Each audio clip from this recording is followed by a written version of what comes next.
Hello, नमस्ते प्रणिपात विद्यार्थी मित्रांनो. मी अभिषेक Savarkar, engineer अभि या यूट्यूब चॅनलवर तुमच्या सर्वांचे पुन्हा एकदा मी मनापासून स्वागत करतो.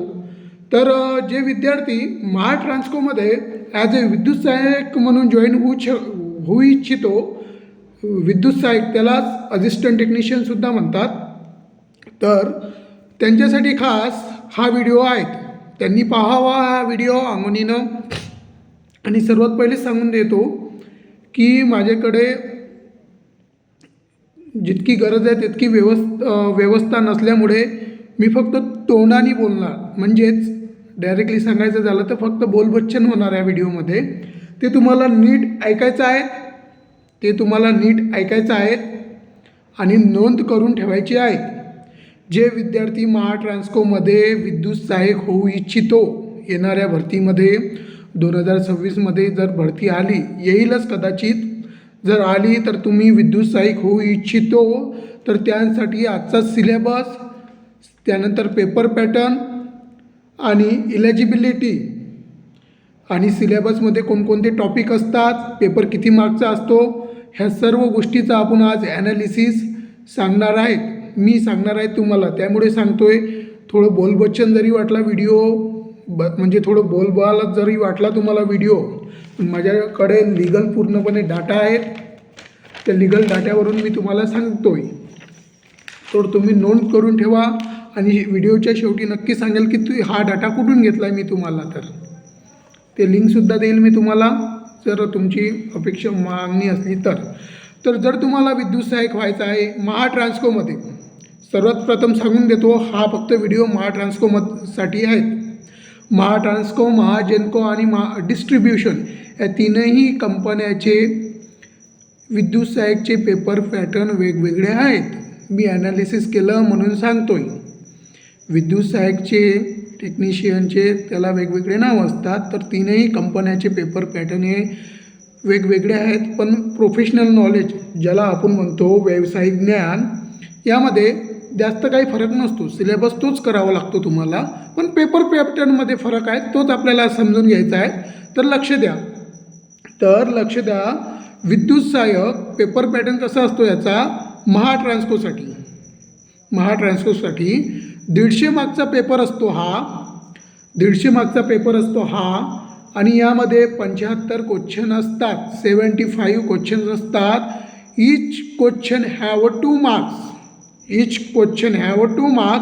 प्रत्येक क्वेश्चन हा 2 मार्कासाठी असणार आणि त्यासाठी निगेटिव्ह मार्किंग 1/4 असणार. म्हणजेच 2 मार्काचा क्वेश्चन आहे तुमचा, 2 मार्काचा क्वेश्चन आहे. तो जर चुकला, 2 मार्काचा एक क्वेश्चन, तर त्यामधून तुमचा डिरेक्टली स्पष्टपणे अर्धा मार्क कापल्या जातील. तुम्ही 10 क्वेश्चन सोडवले, 10पैकी तुमचे 8 क्वेश्चन बरोबर आले आणि 2 चुकले, तर 10पैकी पूर्ण 20 मार्क होतात. 2 चुकले ते 16, 4 मार्क मायनस, म्हणजे 8 बरोबर आहे तुमचे क्वेश्चन, तर 8 दोन्ही 16 मार्क्स हे झाले. 16मधून तुमचे 2 क्वेश्चन जे चुकले त्याचे मार्क मायनस केला जाईल भेटलेल्या मार्कापैकी. जर 16 तुमची टोटल झाली होती 8 मार्काची, तर त्यातून जे 2 चुकले त्याचे मायनस केल्या जाईल. म्हणजेच 1 मार्क एका क्वेश्चनसाठी हाफ मार्क मायनस केला जाईल, अर्धा मार्क तुमचा मायनस केला जाईल, 0.50, 2 मार्काचा क्वेश्चन असल्यामुळे. तर 16पैकी तुमचा 1 मार्क कापला जाईल. 10पैकी 2 चुकले आणि 8 बरोबर आले, तर तुमचे 8 क्वेश्चनचे 16 मार्क झाले. त्यामुळे 2 क्वेश्चन चुकले तर 2 मार्काची 1/4 निगेटिव्ह मार्किंग ही 1 मार्क होतो. प्रत्येक क्वेश्चन, जर 1 क्वेश्चन चुकला 2 मार्काचा, तर हाफ मार्क डिडक्टेड होतो, रिड्यूस होतो. तर 16पैकी हे तुम्हाला मी फक्त एक्सप्लेनेशन देऊन यासाठी सांगितलं.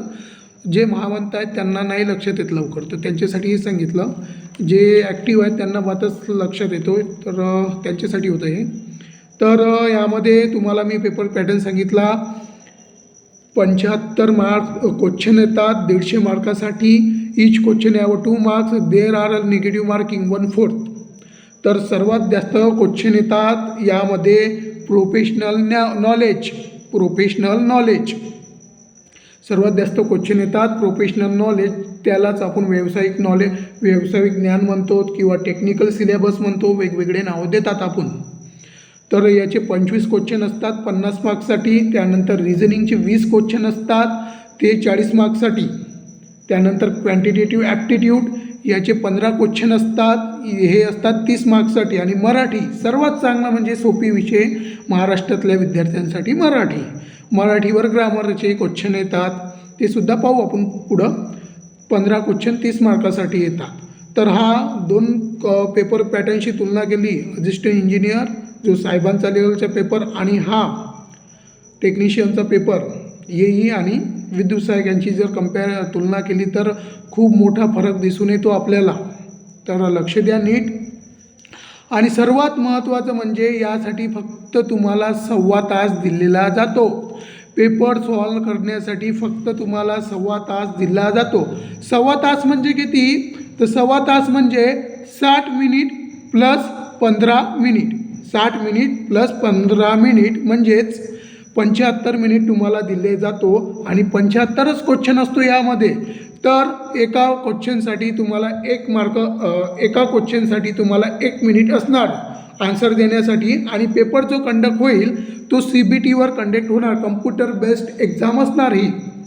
आणि ही IBPS TCS कंडक्ट करत असते. तर लक्ष द्या नीट. जरी तुम्हाला बोलबच्चन वाटलं असेल तर त्याकडे दुर्लक्ष द्या.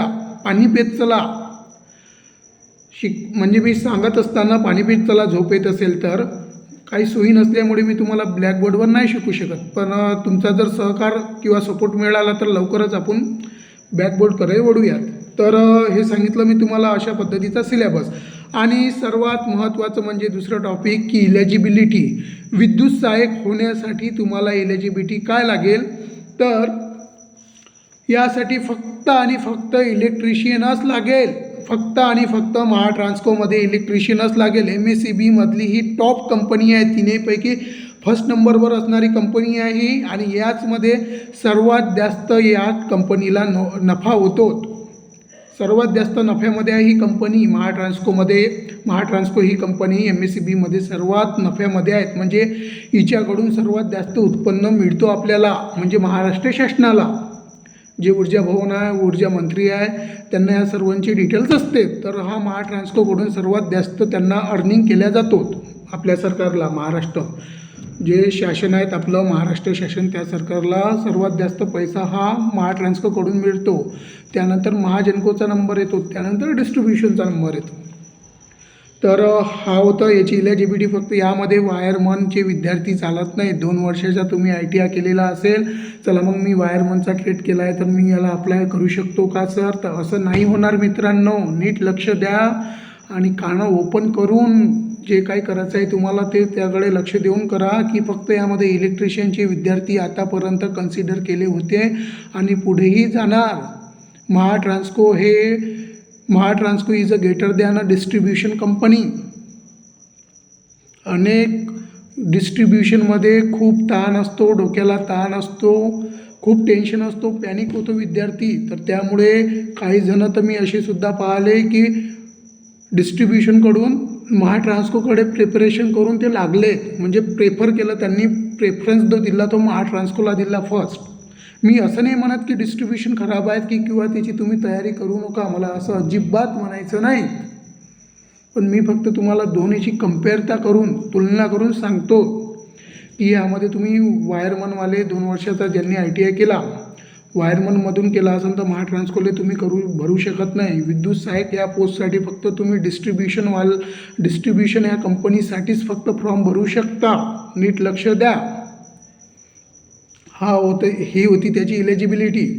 त्यानंतर बघा मी तुम्हाला सांगू इच्छितो की सिलेबस टॉपिक म्हणजेच त्यामध्ये कोणकोणते टॉपिक असणार ते सुद्धा मी सांगतो. टेक्निकल सिलेबस म्हणतो आपण त्याला. तर त्यामध्ये कोणते असणार जे तुम्ही 2 वर्षात ITI शिकले.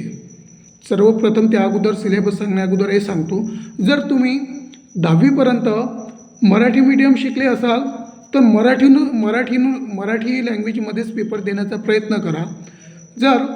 तुम्ही जर 10वीपर्यंत सेमी इंग्लिश शिकले असाल आणि डिरेक्टली ITIला ॲडमिशन घेतले असाल 12वी न करता किंवा डिप्लोमा न करता, यांनी काही असो ते BA BA न करता जर तुम्ही 10वी झाल्यावरच जर ITI करायला आले असेल किंवा शिकत असेल आणि 10वी तुमची सेमी इंग्लिशपर्यंत झाली असेल, जनरली सेमी इंग्लिशपर्यंत आहे. आणि जे विद्यार्थी फुल इंग्लिशमधून आहेत ते तर स्किप करता ITIला. तर तुम्हाला सांगू इच्छितो की जर तुमची 10वी सेमी इंग्लिशमधून झाली असेल तर नक्कीच पेपर इंग्लिशमधून देण्याचा प्रयत्न करा. डिक्शनरीमध्ये शब्द पाहत चला, कोणती काही अडचण आली तर नक्कीच त्या गोष्टीचा डिक्शनरीची मदत घेत चला. जर तुम्ही 10वी सेमी इंग्लिशमधून केली प्रिपरेशन जर तुम्ही MSCB या एक्झामची म्हणजेच MSTCLची मराठीत मी देतो पेपर असं जर म्हटलं तर हा तुमचा मूर्खपणा असणार. जे 10वीमध्ये तुमचे चॅप्टर होते त्या चॅप्टरवर हे सिलेबसचं नावसुद्धा आहेत, म्हणजे तुम्ही कन्फ्यूज होणार नाहीत. हा क्वेश्चन कशाचा आहे काय आहे हे तुम्हाला लक्षात येणार नाही. 10वीमध्ये काही विद्यार्थी असे असतात की 90-99 मार्क्स असतात त्यांना, पण त्यांना इंग्लिश आणि मराठीतमधला फरक नाही समजत. अशी सुद्धा मी बघितले ITIमध्ये काही कुठे कुठे असतात. प्रत्येकजण नसतात. आणि डिस्ट्रीब्युशन कंपनीपेक्षा महाट्रान्सकोचा पेपर हा टफ लेवलचा सुद्धा असतो. त्यामुळे याचा अभ्यास तुम्हाला सखोल डीपमध्ये करावा लागेल. तर टॉपिक बघा, मी फक्त एकच सांगतो पुन्हा. जर तुम्हाला मराठी चांगलीच जमत असेल, सर्वच येत असेल तर तुम्ही नक्कीच मराठीमधून पेपर द्या. जर तुम्हाला मराठी कठीण वाटत असेल तर तुम्ही नक्कीच पेपरची तयारी जी आहे ती इंग्लिशमधून करा. हा पेपर तुम्ही 2 लँग्वेजमध्ये देऊ शकता, मराठी किंवा इंग्लिश. जनरली इंग्लिशच सिलेक्ट करा. जर एखादा क्वेश्चन आपल्याला आलाही नाही, कोणती अडचणी आली नाही समजला तो पूर्णपणे, तर तिथं कम्प्युटरवर ऑप्शन दिलेला राहतो ट्रान्सलेट म्हणून. जेव्हा तुम्ही एक्झाम देसाल तेव्हा तर नक्कीच तिथं ट्रान्सलेट करून जो क्वेश्चन समजला नाही आपल्याला तो क्वेश्चन आपण ट्रान्सलेट करून पाहू शकतो मराठीमध्ये. पण तयारी मात्र इंग्लिशमधूनच करा. हा माझं पर्सनल ओपिनियन झालं तुम्हाला, बाकी तुमची इच्छा. तर बघा, प्रोफेशनल नॉलेज यामध्ये कोणकोणते टॉपिक असतात ते मी सांगू इच्छितो तुम्हाला. त्यालाच टेक्निकल नॉलेजसुद्धा म्हणतो आपण किंवा टेक्निकल सिलेबस सुद्धा म्हणतो. हा 25 मार्क्ससाठी असतो, म्हणजे सर्वात जास्त असतो. याचे क्वेश्चन सर्वात जास्त असतात आणि हाच तुम्हाला कुठेही कामी पडतो. ITIवाल्यांसाठीच बोलतो. DRDO, इस्रो, महाट्रान्सको, महाजनको, महाडिस्ट्रीब्युशन या 5-6 कंपनीमध्ये अनेक ठिकाणी कामी येतो हा प्रोफेशनल सिलेबस. तर लक्ष द्या. पहिलं जे आहे ते नेटवर्क ॲनालिसिस. नंतर इलेक्ट्रिकल मशीन काय असते आता? मशीन जो फॅन तुम्ही घरी पाहता तो फॅन एक मशीनच आहे जी इलेक्ट्रिकल एनर्जीचं रूपांतर म्हणजे कन्वर्ट करते ते मेकॅनिकल एनर्जीमध्ये. इलेक्ट्रिकल एनर्जी वापरते आपल्या जवळची आणि आपल्याला हवा देते, म्हणजे कशात केलं तिनं त्याचं रूपांतर तर मेकॅनिकल एनर्जीमध्ये. म्हणून त्या गोष्टीला मोटर म्हणतात. जी मेकॅनिकलपासून आपल्याला एक इलेक्ट्रिसिटी देतो, हे सुद्धा एक मोटर झाली. त्याला आपण जनरेटर म्हणतो. नावसुद्धा वेगवेगळे असतात. तर हे मोटर आहे. तर मोटरचे प्रकार असतात, काही DC, सिनोक्रोनस, वेगवेगळ्या प्रकारचे मोटर असतात. तर त्या तुम्हाला शिकायच्यात. तर मी सांगतो नंतर काय करायचं आहे आणि सांगितलंसुद्धा आहे. नियंत्रण प्रणाली म्हणजेच कंट्रोल सिस्टीमसुद्धा म्हणू शकतो आपण याला. त्यानंतर पॉवर सिस्टीम ॲनालिसिस आणि कंट्रोल हा सुद्धा सब्जेक्ट असतात. हे सुद्धा तुम्हाला धडे असतात ITIमध्ये. जनरली ITI हा तुमचा मराठी भाषेत असतो. त्यामुळे प्रयत्न करा. आणि जे 2 विषय आहेत मग त्यानंतरचे रिझनिंग आणि ॲप्टिट्यूड हे तुम्ही 10वीपर्यंत इंग्लिशमध्ये शिकलेले असतात. त्यामुळे मी म्हटलं तुम्ही की इंग्लिश प्रेफर करा. आणि कोणी ITI झाल्यावर डिप्लोमा करतात. तर मग त्याचं ते जे ITIमधून जो शिकतो आणि जो डिप्लोमाला शिकतो त्याला ते काहीच समजत नाही. मग ते त्याचे सर्व घोटाळे होऊन जातात, कन्फ्यूज होऊन जातो तो. त्यामुळे सांगतो इलेक्ट्रिकल मशीन झाल्यावर पॉवर सिस्टीम विश्लेषण आणि नियंत्रण,